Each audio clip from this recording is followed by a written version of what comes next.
Le 9 février, le conseil municipal de Quimper a voté son budget pour 2017. Il s'élève à 88,8 millions d'euros. Le budget, qu'est-ce que c'est ?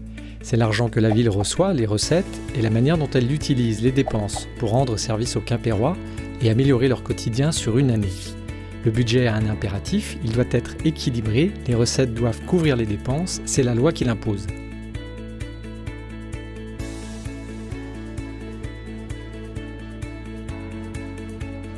Les recettes de la ville proviennent des impôts locaux payés par les habitants, de l'argent versé par l'État, ce sont les dotations, et des emprunts bancaires. Depuis 2014, l'État verse de moins en moins d'argent aux communes pour limiter le déficit public. Cette baisse va se poursuivre dans les années à venir. Pour Quimper, c'est une perte cumulée de 23 millions d'euros sur l'ensemble du mandat 2014-2020. La municipalité pouvait augmenter l'impôt pour compenser la perte, elle ne l'a pas fait. La baisse des recettes a donc un impact fort sur les équilibres financiers de la ville et sur sa capacité à agir au service des habitants.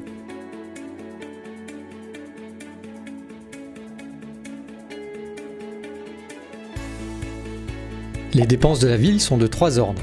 Les dépenses de fonctionnement, les dépenses d'investissement et le remboursement des emprunts.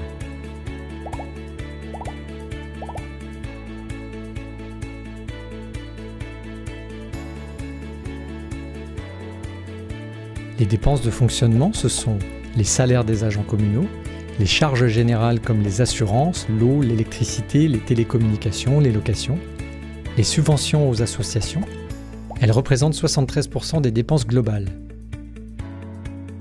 La municipalité a fait le choix de réduire les dépenses de fonctionnement et depuis 3 ans, elle diminue, une première dans l'histoire de la ville.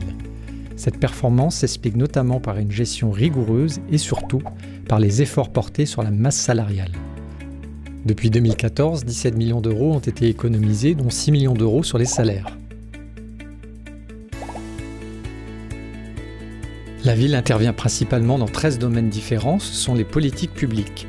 Le premier poste de dépenses de fonctionnement est celui consacré à l'éducation et l'enfance. Ce sont les écoles, les centres de loisirs, les crèches. Viennent ensuite les dépenses liées à la jeunesse, la culture et le sport, le financement des maisons pour tous, les subventions aux associations sportives et culturelles, le soutien aux équipements comme le théâtre, le Nouveau Max, le musée, le conservatoire. Les dépenses d'administration générale, l'état civil, les services funéraires et les cimetières, les élections, les services nécessaires au fonctionnement de la mairie, les dépenses d'aménagement et de cadre de vie, l'entretien des routes, l'entretien des espaces verts, la propreté de la ville, l'urbanisme ou encore la prévention des inondations. Et enfin, la cohésion et l'aide sociale des personnes âgées et handicapées. L'hébergement d'urgence, l'accès au logement, les soins à domicile, le portage de repas, les établissements d'hébergement adaptés.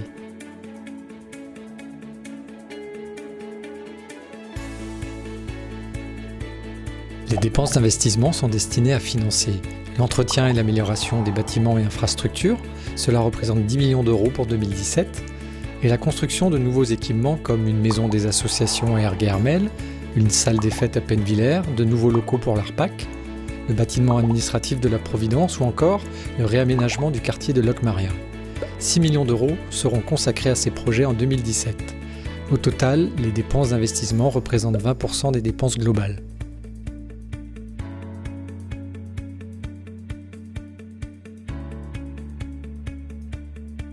Dernière dépense, le remboursement des emprunts, c'est-à-dire la dette.